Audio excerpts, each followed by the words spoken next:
everybody, it's Saturday. The place is full with people like yesterday and Thursday. It's been crazy, in case you didn't realize. There's a lot more families in the weekend usually, and today as well.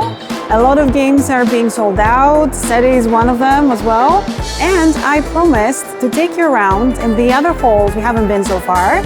So that's what we're doing today.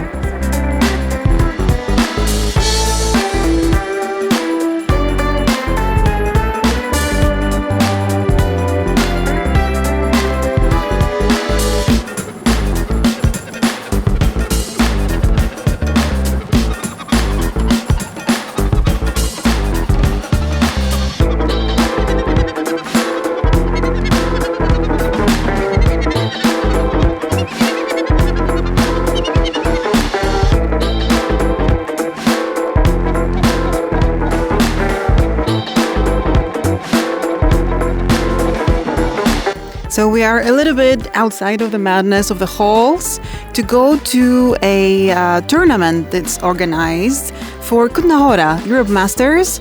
I think they should be setting up right now. So let's go have a look.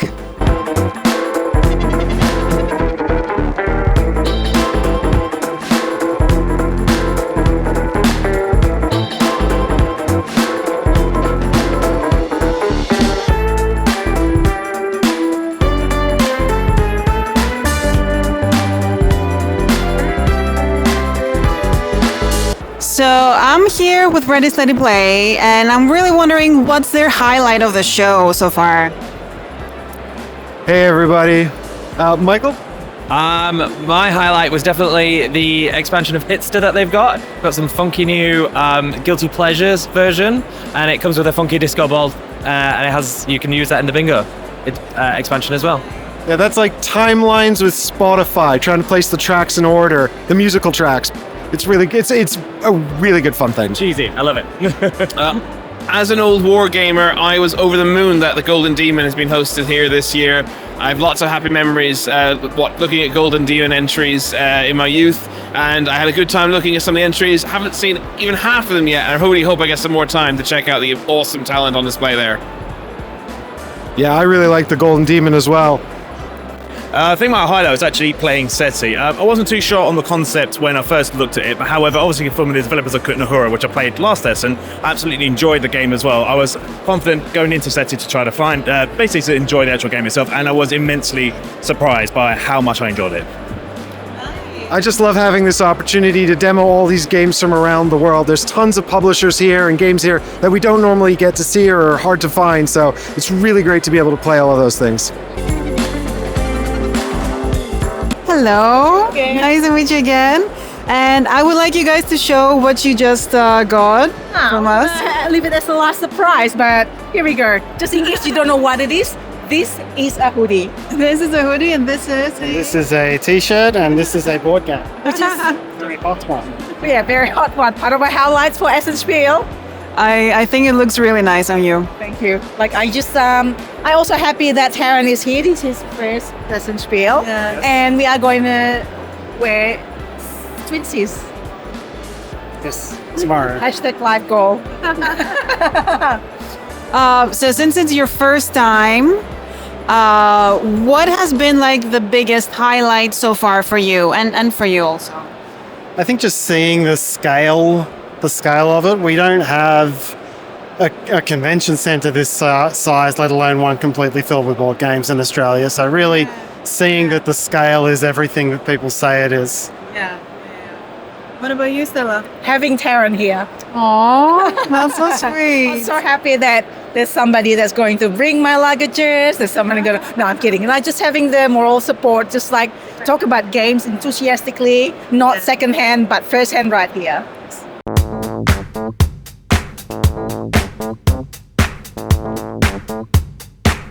So good to see you as well. We've been chatting about like how much Essen is like one of our favorite conventions, basically. Absolutely. And you have been around more than me, like in the halls. Oh, yeah. Yeah. What has been your highlight so far, you would say? Okay, so I guess like non-gaming highlight-wise, it's just like connecting with a lot of people from around the world.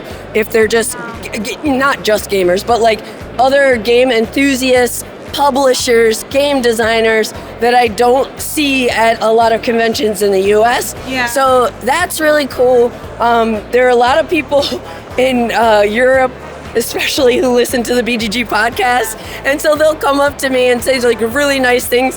And it was funny, one guy said, he's like, I love your accent. I'm like, no, I love your accent. So it's just funny, but it's really cool to connect with people because often, what we do as content creators, we are often like in our own world editing, filming games, and putting out content that a lot of people are checking out, but you don't get to connect with them on a day-to-day basis. Just read some comments and not faces and it's really nice.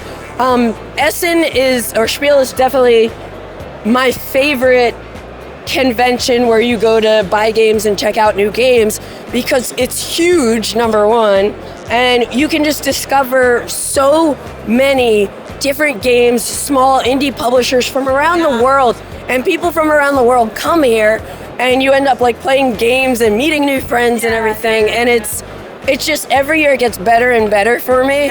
And I guess gaming highlight wise, I always know like SETI, my big heavy Euros that I'm excited about, but I like to find card games.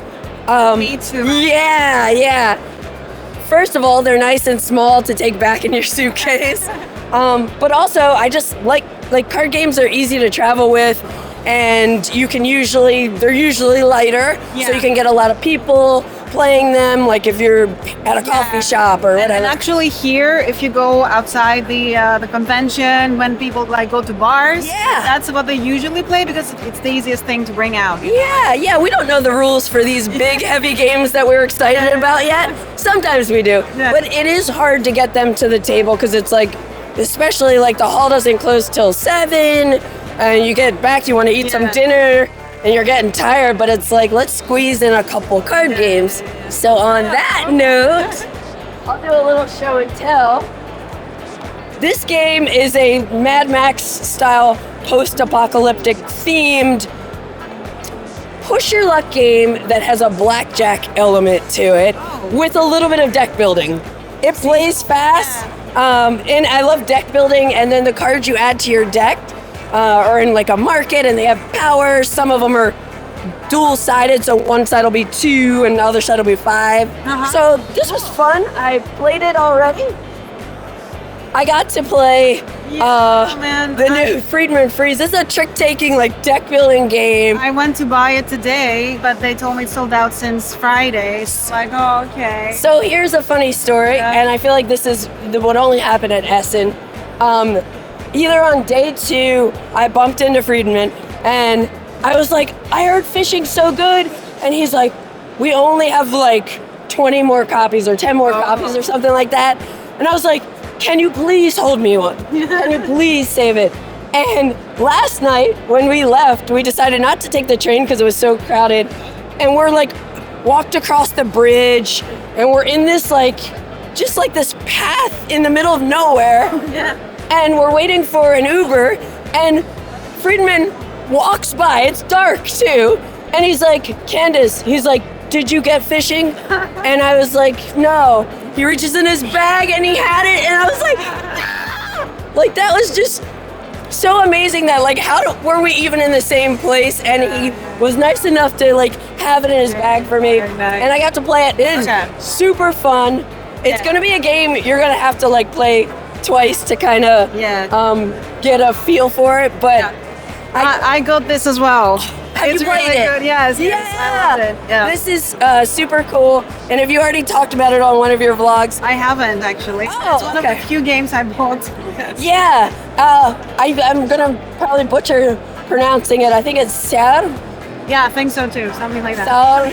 Saer. Yeah. But it's a game where we're Viking clans, and it's a kind of closed bidding. Yeah. Closed bidding. You're trying to compete for these 5 different colored outposts. Yep. They each have different abilities, but everybody puts a card at the beginning of each round. You play 3 rounds. You put 3 cards from your hand face down. So Nobody knows what they are, but to add cards to your tableau, you have to reveal one. So you're being very cautious about what you reveal because we are competing to take these outposts, which give us points and cooler powers. And it's really good. This is at La Mom Games. Yeah. Yeah. Oh, This was pretty good, yeah.